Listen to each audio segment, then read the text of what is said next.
आज हम पढ़ रहे हैं राजस्थान की नदियाँ टॉप 25 MCQ जो सभी प्रतियोगी परीक्षाओं के लिए इम्पोर्टेंट रहने वाले हैं। और ये राजस्थान की नदियों से संबंधित सेकंड पार्ट आज हम लेकर आए हैं। और इस पार्ट सेकंड में हम जानेंगे कौन सी नदी ऊटांगन नदी के नाम से जानी जाती है। ऊटांगन नदी किस नदी को कहा जाता है? देखिए, बेहतरीन क्वेश्चन है ऊटांगन नदी। इसके साथ ही हम जानने की कोशिश करेंगे कि निम्नलिखित नदियों का जल ग्रहण क्षेत्र के अनुसार आरोही क्रम या अवरोही क्रम किस प्रकार का होगा। बनास, चंबल, माहिम, लूहणी नदी में से कौन सी नदी सबसे ज़्यादा जल ग्रहण क्षेत्र रखती है? तो दोस्तों, इसी प्रकार के प्रश्नों को आज हम जानने के लिए इस वीडियो को देखेंगे और अंत तक बने रहना। आज आपको एक से बढ़कर एक क्वेश्चन मिलने वाला है जो नदियों से संबंधित सभी रहेंगे। तो आज का पहला क्वेश्चन स्टार्ट करते हैं हम। राजस्थान के कैबलादेव घना पक्षी अभ्यारण्य को जलापूर्ति किस नदी से होती है? देखिए, चंबल नदी, वाणगंगा नदी, गंभीर नदी या लूणी नदी। दोस्तों, राजस्थान का कैबलादेव जो घना पक्षी विहार है ये भरतपुर में है। कहाँ पर है? भरतपुर में है। ठीक है, भरतपुर में है। और कैबलादेव घना पक्षी अभ्यारण्य को जो जलापूर्ति होती है वह गंभीर नदी के माध्यम से होती है। कौन सी होती है? गंभीर नदी। गंभीर नदी पर इस भरतपुर के अंतर्गत एक बांध बनाया गया है जो अजान बांध। कौन सा है दोस्तों? अजान बांध। इस बांध के माध्यम से कैबलादेव घना पक्षी अभ्यारण्य को जलापूर्ति होती है। अगर यहाँ अजान बांध ऑप्शन में होता तो हमारा आंसर अजान बांध होता, लेकिन यहाँ नदी की बात की है तो नदी गंभीर नदी हो जाती है दोस्तों। अब इसके अलावा एक नदी और होती है दोस्तों, ध्यान कंफ्यूज नहीं होना में, गंभीरी नदी।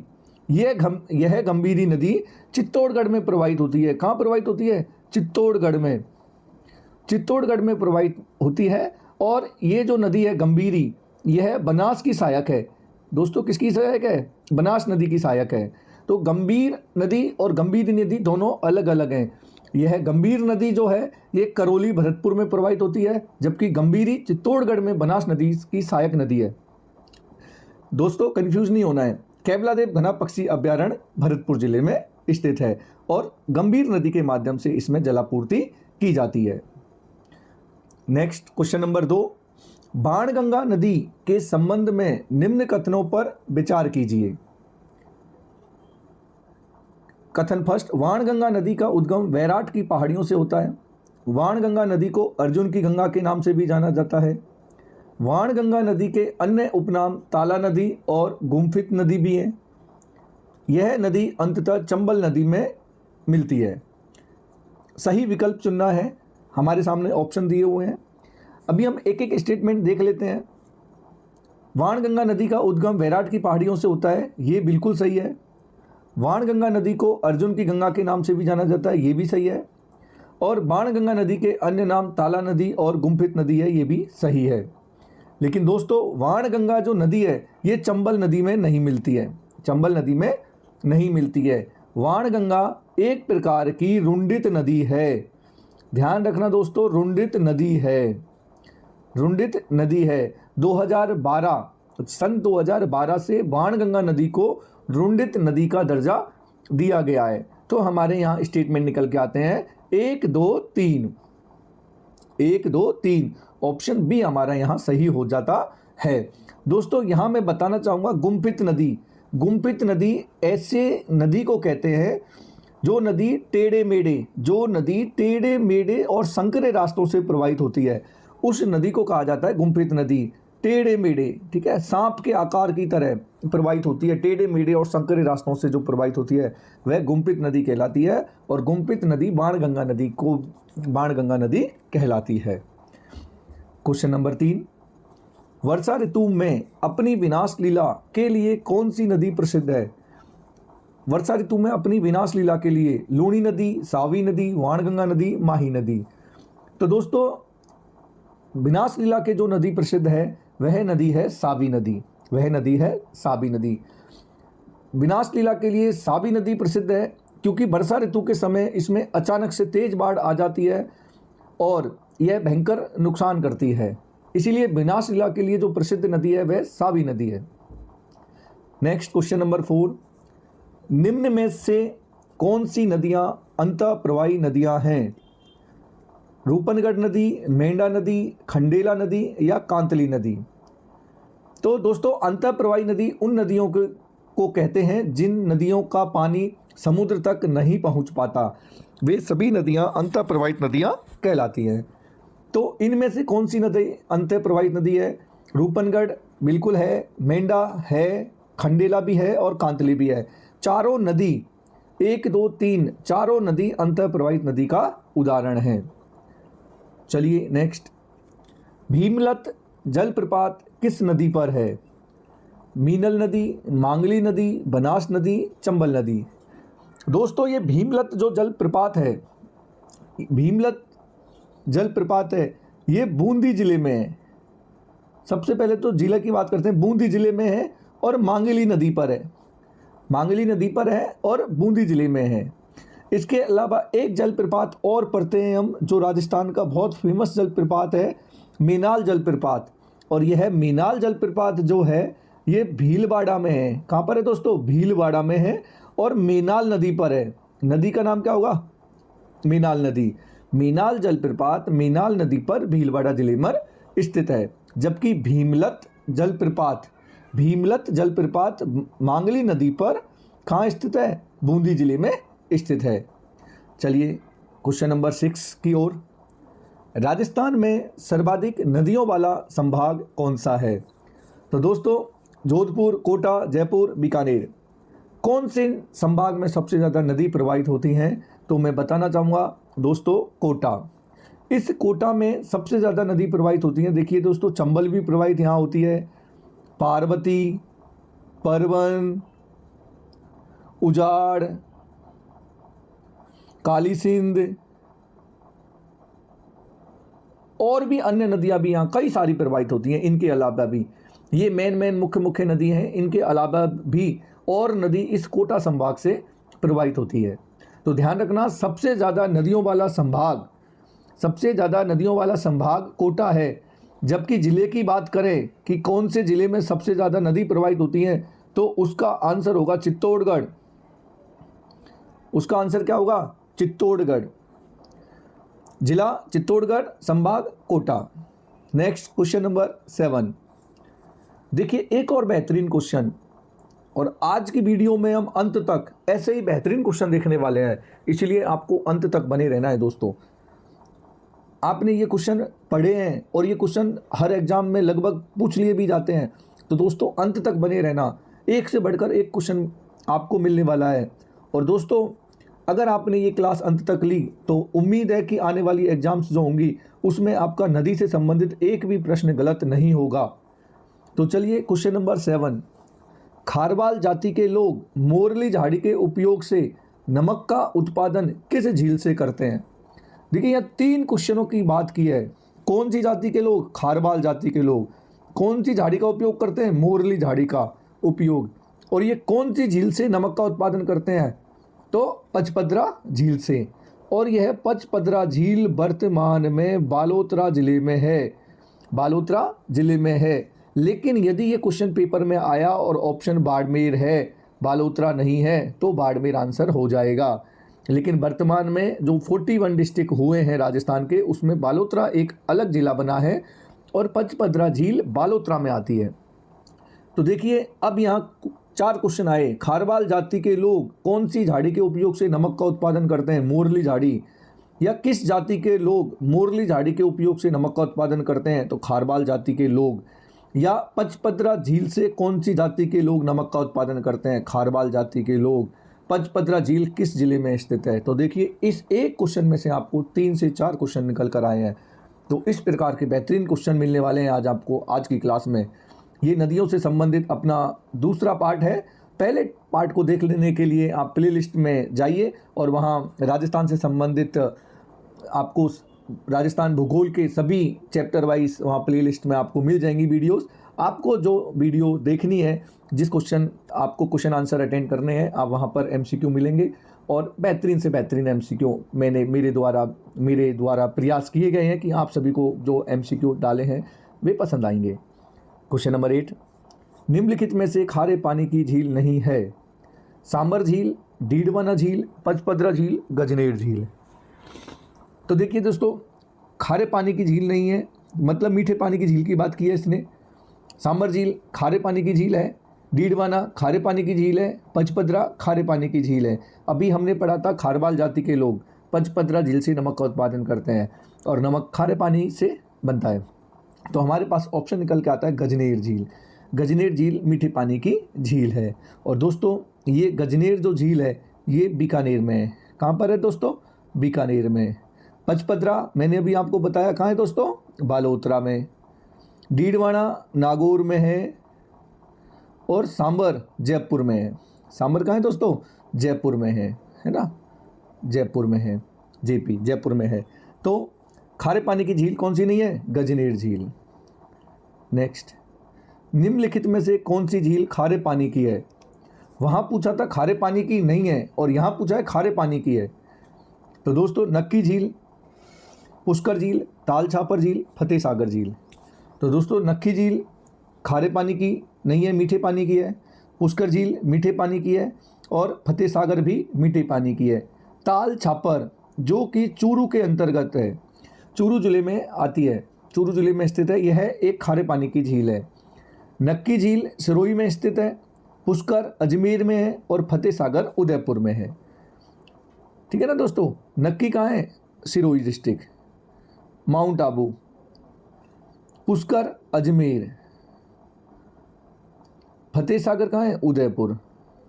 और उदयपुर को तो वैसे भी झीलों की नगरी कहा जाता है क्योंकि उदयपुर में बहुत सारी झीलें हैं, इसीलिए उदयपुर को झीलों की नगरी भी कहा जाता है। और ताल छापर कहाँ है? चूरू। ताल छापर कहाँ है? चूरू में, चूरू में है। ठीक है ना दोस्तों? याद रखिएगा, सिरोही, माउंट आबू, नक्की झील। बाबा का बागड़ा और प्यारी टापू किस झील में स्थित है? देखिए बेहतरीन क्वेश्चन है, एक और बेहतरीन क्वेश्चन। इसी प्रकार के आज आपको क्वेश्चन मिलने वाले हैं, अंत तक वीडियो जरूर देखना।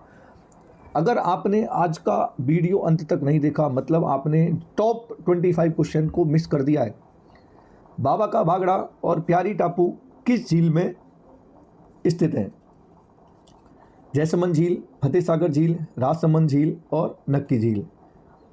तो दोस्तों बाबा का बागड़ा और प्यारी टापू ये जयसमंद झील में स्थित है। कहाँ है? जयसमंद झील में। Option A is the correct. Jaisamand झील में ये दोनों टापू स्थित हैं। बाबा का बागड़ा सबसे बड़ा है और प्यारी सबसे छोटा है और दोनों ही जो टापू हैं ये जयसमंद झील के अंतर्गत स्थित हैं। क्वेश्चन नंबर 11, निम्नलिखित झीलों का सही जिले से मिलान करना है। सूची फर्स्ट में झील दी हुई है और सूची सेकंड में जिला दिया हुआ है। गड़ीसर झील, उम्मेद सागर, माधो सागर, गैप सागर ये झील हैं या तालाब हैं। और इधर डूंगरपुर, जैसलमेर, जोधपुर, दौसा दिया हुआ है और कूट दिए हुए हैं। हमें सही कूट का मिलान करना है। तो चलिए इस क्वेश्चन को हम अटेंड करते हैं। क्वेश्चन नंबर 11, गड़ीसर झील। तो दोस्तों गड़ीसर झील हमारा है जैसलमेर में, जैसलमेर में है। उम्मेद सागर जोधपुर में है और माधो सागर दौसा में है, माधो सागर दौसा में है और गैप सागर डूंगरपुर में है। तो हमारा हो जाता है BCDA, BCDA, BCDA मिलता है हमारा ऑप्शन ए में, ऑप्शन ए में मिलता है BCDA। गड़ीसर झील जैसलमेर में, उम्मेद सागर जोधपुर में है, माधो सागर दौसा में है और गैप सागर डूंगरपुर में है। तो दोस्तों याद रखना इस प्रकार के क्वेश्चन आते हैं। हालांकि कई बार इस प्रकार का क्वेश्चन यदि हमें एक भी आता है तब भी अटेंड हो जाता है। ठीक है, जैसे यदि गैप सागर भी हमें पता है कि गैप सागर डूंगरपुर में है, 4 का ए और 4 का ए केवल इसी ऑप्शन में दिया हुआ है। तो कई बार एक अगर हमने किसी एक को भी पकड़ लिया तो हमारा आंसर सही होने के चांस बढ़ जाते हैं। तो इसका आंसर हो जाएगा ए। नेक्स्ट, ऐसी मान्यता है कि इस झील का निर्माण देवताओं ने अपने नाखूनों से खोदकर किया था। किस झील के बारे में मान्यता है दोस्तों? पुष्कर झील, नक्की झील, फतेह सागर झील, राजसमंद झील। तो दोस्तों नक्की झील का निर्माण, ऐसी मान्यता है कि इसका निर्माण देवताओं ने अपने नाखूनों से खोद कर किया है। नख, नख का मतलब होता है नाखून, नख का मतलब होता है नाखून और नक्की इसीलिए इस झील को नक्की झील कहा जाता है, क्योंकि नक्की का मतलब क्या होता है, नाखून, और देवताओं ने अपने नाखूनों से खोदकर इस झील का निर्माण किया गया है, ऐसी मान्यता है, ऐसी किंवदंतियाँ चलती हैं। तो ध्यान रखना दोस्तों, नाखूनों ने कौन सी झील का, देवताओं ने नाखूनों के माध्यम से कौन सी झील बनाई है, नक्की झील। क्वेश्चन नंबर 13, राजस्थान की सबसे बड़ी मीठे पानी की कृत्रिम झील कौन सी है? फतेह सागर झील, डेबर झील, राजसमंद झील, पिचोला झील। तो सबसे बड़े मीठे पानी की कृत्रिम झील, दोस्तों सबसे बड़े मीठे पानी की कृत्रिम झील है जयसमंद। कौन सी है? जयसमंद। और डेबर झील को ही जयसमंद झील के नाम से जाना जाता है। डेबर झील को ही जयसमंद झील के नाम से ही जाना जाता है। कंफ्यूज नहीं होना है दोस्तों, डेबर झील का ही नाम क्या है? जयसमंद। तो राजस्थान की सबसे बड़े मीठे पानी की कृत्रिम झील कौन सी हुई? डेबर झील। इसका निर्माण राज सिंह ने करवाया था। किसने करवाया था? राज सिंह ने करवाया था। तो ये भी याद रख लेना कि जयसमंद झील का निर्माण या डेबर झील का निर्माण किस महाराजा ने या किस शासक ने करवाया था। तो ऑप्शन आंसर हो जाएगा राज सिंह। चलिए क्वेश्चन नंबर 14, निम्न में से नदियों को जल ग्रहण क्षेत्र के अनुसार अवरोही क्रम बड़े से छोटे में सही क्रम में लगाइए। बनास नदी, चंबल नदी, माही नदी, लूणी नदी। दोस्तों यहाँ पूछा गया है कि जल ग्रहण सबसे ज़्यादा कौन सी नदी का है और सबसे कम कौन सी का है। हमें एक सीक्वेंस जमाना है। देखिए कितना बेहतरीन क्वेश्चन है। और आजकल आरपीएससी, आरएसएमएस भी इसी प्रकार के क्वेश्चन पूछ रही है। इवन रीट का जो क्वेश्चन पेपर अभी गया है उसमें इस प्रकार के ही क्वेश्चन पूछे गए हैं। पेपर थोड़ा इजी था लेकिन क्वेश्चंस लेंदी थे, और क्वेश्चन लेंदी होने के कारण कई स्टूडेंट पेपर को अटेंड भी नहीं कर पाए, लास्ट तक पहुंच ही नहीं पाए। तो दोस्तों आजकल माइंडसेट बदला है आरपीएससी ने और आरएसएमएस ने। तो आप भी उस पुराने माइंडसेट की जगह नया माइंडसेट कीजिए और क्वेश्चंस को आप नए नए फॉर्मेट तलाशते हुए उन्हें अटेंड कीजिए। देखिए अभी ये क्वेश्चन, जल ग्रहण क्षेत्र बड़े से छोटे में सही क्रम में जमाना है। 4 नदियाँ दी हुई हैं और इन 4 नदियों में से अब हमें इनका क्रम छांटना है कि पहले चंबल आएगी या माही आएगी या बनास आएगी, सेकंड नंबर पे कौन सी आएगी। तो इसी प्रकार के क्वेश्चनों को मैं आज लेकर आया हूँ। अंत तक आपको और भी शानदार क्वेश्चन मिलने वाले हैं। तो चलिए इसका क्वेश्चन को अटेंड करते हैं। नदियों को जल ग्रहण क्षेत्र के अनुसार जमाना है। तो हम बात करते हैं बनास नदी की। तो बनास नदी का जो क्षेत्र है मैं यहाँ लिख देता हूँ। इसका क्षेत्र है 27.48, मतलब लगभग 27 मान लेते हैं। आंसर से मतलब है हमें, तो 27 एग्जैक्ट तो है 27.48, लेकिन लगभग 27% हमारा आंसर निकल जाएगा।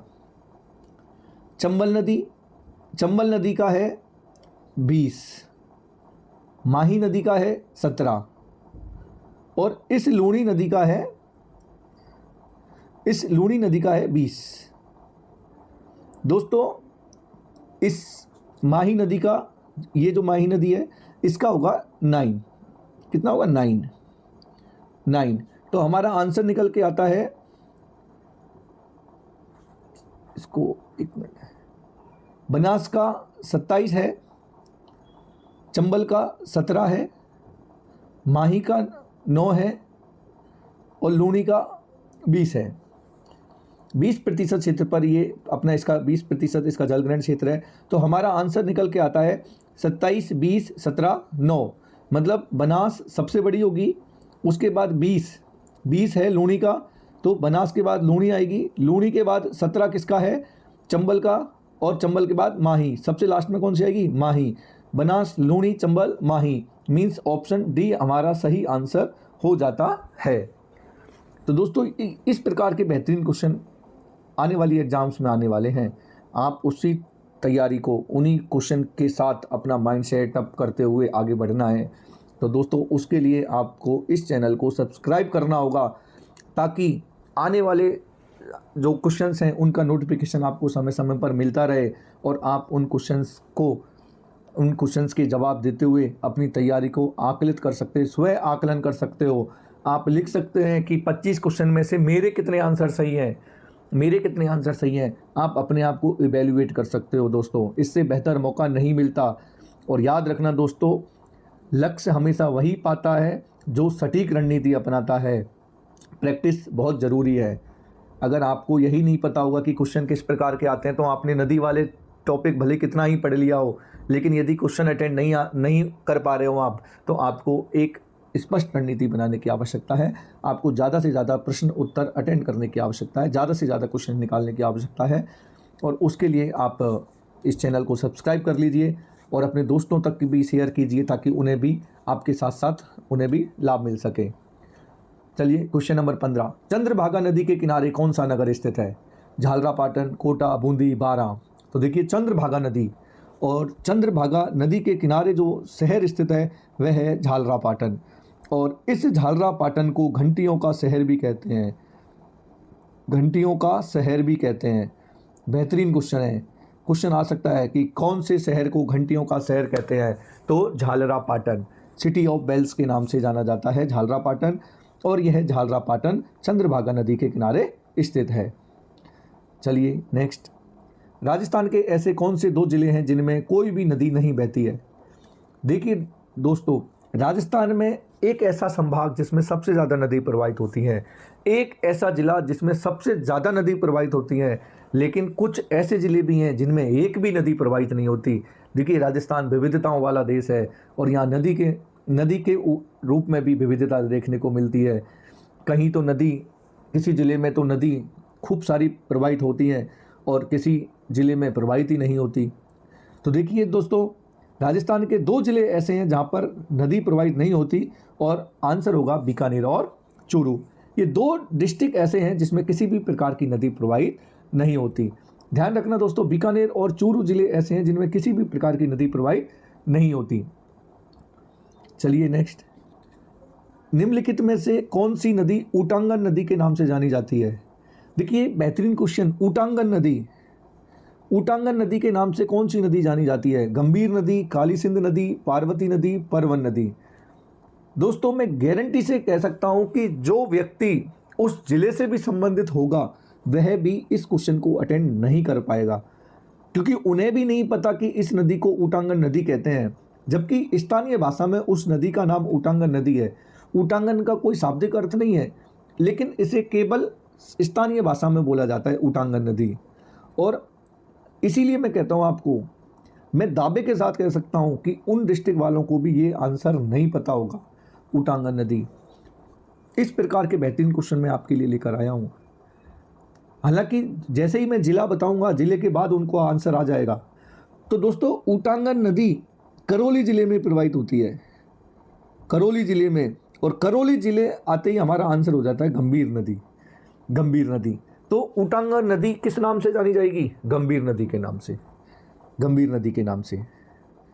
दोस्तों देख लीजिए, इस प्रकार के क्वेश्चन आरपीएससी आरएसएसएन भी आजकल आपको चैलेंज करती है। तो अभी आपको चैलेंज करना है, उसे आपको चैलेंज करना है कि हमें आता है, आप पूछिए जो पूछ सकते हो। अगर वो आपको चैलेंज कर सकती है तो आप भी उसे चैलेंज कर सकते हो कि मुझे आता है, आप पूछ के देखिए। तो ऊटांगन नदी, गंभीर नदी, करौली ज़िले में। स्थानीय नाम है इसका कोई शाब्दिक अर्थ नहीं है कि ऊटांगन का शाब्दिक अर्थ क्या होता है, कोई शाब्दिक अर्थ नहीं है, केवल स्थानीय नाम है। बीगोत के त्रिवेणी संगम पर कौन सी नदियां मिलती हैं? Question number 18। और त्रिवेणी संगम 3 नदियों का संगम है यहाँ पर। तो वे 3 नदियां कौन सी हैं जो बीगोत भीलवाड़ा में आकर मिलती हैं?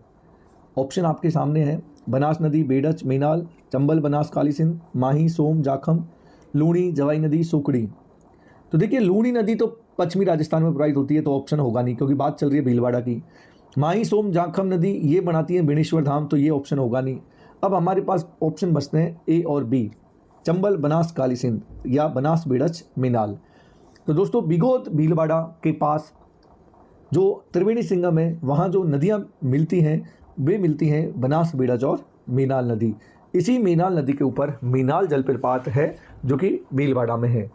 तो बनास, बेडच और मीनाल नदी बीगोत त्रिवेणी संगम पर आकर मिलती हैं। तो option A is the correct. Next question number 19। Rameswaram Ghat के त्रिवेणी संगम पर कौन सी नदियां मिलती हैं? चंबल, बनास, सीप, माही, सोम, जाखम, लूणी, जवाई, सुकड़ी, काली सिंध, पार्वती, परवन। तो दोस्तों रामेश्वरम घाट के त्रिवेणी संगम पर कौन सी नदियां आकर मिलती हैं? तो चंबल, बनास और सीप। इसका भी answer option A is the correct. देखिए, दो त्रिवेणी संगम मैंने यहाँ बताए हैं।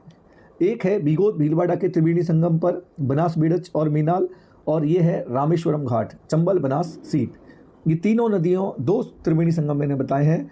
आप इनको नोट कर लीजिएगा क्योंकि ये क्वेश्चन पूछ लिए जाते हैं। त्रिवेणी संगम पर कौन सी तीन नदियों का संगम है? एक बेनेश्वर धाम पर संगम है सोम, माही, जाखम का, वह भी इंपॉर्टेंट है। तो दोस्तों इस प्रकार के क्वेश्चन भी पूछ लिए जाते हैं कि कौन सी तीन नदियां आकर मिलती हैं। तो तीन नदियों के नाम आपको याद होने चाहिए। चलिए नेक्स्ट, ईसरता बांध किस जिले में स्थित है? टोंक, सवाई माधोपुर जिला, कोटा, भीलवाड़ा। ईसरता बांध राजस्थान के सवाई माधोपुर जिले में स्थित है। कौन से में? सवाई माधोपुर जिले में। चलिए क्वेश्चन नंबर 21, शेरगढ़ वन्यजीव अभ्यारण्य को जलापूर्ति किस नदी के माध्यम से होती है? देखिए बेहतरीन क्वेश्चन है ये। शेरगढ़ वन्यजीव अभ्यारण्य को जलापूर्ति किस नदी के माध्यम से होती है? तो हमें पता होना चाहिए कि कौन सी नदी के माध्यम से होती है। काली सिंध, परवन, पार्वती, बनास। तो दोस्तों शेरगढ़ वन्यजीव अभ्यारण्य को जो जलापूर्ति होती है वह परवन नदी के माध्यम से होती है। कौन सी नदी होती है? परवन नदी के माध्यम से होती है शेरगढ़ वन्यजीव अभ्यारण्य। नेक्स्ट क्वेश्चन नंबर 22, राजस्थान में सर्वाधिक नदियों वाला जिला कौन सा है? मैंने आपको बताया था कोटा संभाग सबसे ज़्यादा नदियों वाला है। यहाँ बात पूछा है जिले की, कौन सा जिला है, और इसका आंसर मैंने आपको बता दिया था जब कोटा संभाग के बारे में बात की जाती है कि कोटा संभाग में सबसे ज़्यादा नदी प्रवाहित होती हैं। तो क्वेश्चन नंबर 22 का आंसर आपकी तरफ से आना चाहिए। कमेंट बॉक्स में आपको कमेंट करना ही होगा, आपको कमेंट करना ही होगा और इसका आंसर बताना ही होगा, क्योंकि मैं इसका आंसर बता चुका हूँ। दो जिले ऐसे भी हैं जहाँ नदी प्रवाहित नहीं होती, और देखिए इस जिले में सबसे ज़्यादा प्रवाहित हो रही है। तो इसका आंसर आप कमेंट बॉक्स में बताइए कि उदयपुर होगा, कोटा होगा, चित्तौड़गढ़ होगा या झालावाड़ होगा। क्वेश्चन नंबर 22 का आंसर आपके द्वारा। क्वेश्चन नंबर 23, पश्चिम दिशा की ओर बहकर कच्छ के रण में समाप्त होने वाली नदी कौन सी है?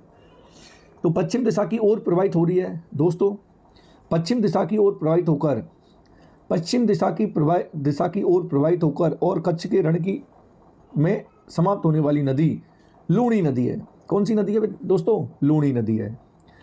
अरावली पर्वत के नाग पहाड़ से ये निकलती है और ऐसे प्रवाहित होते कच्छ के रण में प्रवाहित हो जाती है। ठीक है दोस्तों, पश्चिम दिशा की ओर ये प्रवाहित होती है। बालोतरा तक इस नदी का जल मीठा होता है, उसके बाद खारा हो जाता है। नेक्स्ट, कायलाना लेक किस जिले में स्थित है? कायलाना लेक किस जिले में स्थित है? जोधपुर, नागौर, बीकानेर, पाली। दोस्तों तो कायलाना झील इसका आंसर हो जाता है ऑप्शन ए, जोधपुर में स्थित है। कहाँ स्थित है कायलाना लेक? जोधपुर में स्थित है। तो ये थे आज के बेहतरीन क्वेश्चन। अगर आपको ये क्वेश्चन पसंद आए हों और ऐसे ही प्रश्नों के लेवल पर अपनी तैयारी का आकलन करना चाहते हैं तो चैनल को सब्सक्राइब करें ताकि आपको नोटिफिकेशन प्राप्त हो जाए और आप वीडियो को देख सकें। साथ ही इसे ज़्यादा से ज़्यादा शेयर करें ताकि आपके साथ साथ उन आपके दोस्तों को भी लाभ मिल सके जो राजस्थान से संबंधित तैयारी कर रहे हैं। हो सकता है स्कूल लेक्चरर की तैयारी कर रहे हैं या एलडीसी की तैयारी कर रहे हैं, लैब असिस्टेंट की तैयारी कर रहे हैं और कांस्टेबल की तैयारी कर रहे हैं। क्योंकि दोस्तों राजस्थान भूगोल ऐसा कोई भी एग्ज़ाम नहीं है जहाँ से क्वेश्चन नहीं पूछे जाते। राजस्थान का भूगोल बहुत महत्वपूर्ण हो जाता है हमारे लिए और पढ़ना ही ज़रूरी है। तो दोस्तों हमारा एक सही कदम हमारे लक्ष्य प्राप्ति में बहुत महत्वपूर्ण भूमिका निभाता है। तो आपका सही कदम आपका सही लक्ष्य तक पहुंचाने में एक मील का पत्थर साबित होगा। तो दोस्तों साथ साथ तैयारी करते रहिए। मिलते हैं नेक्स्ट वीडियो में बहुत जल्द। धन्यवाद। के सर ज्योग्राफी 0 से रैंक तक।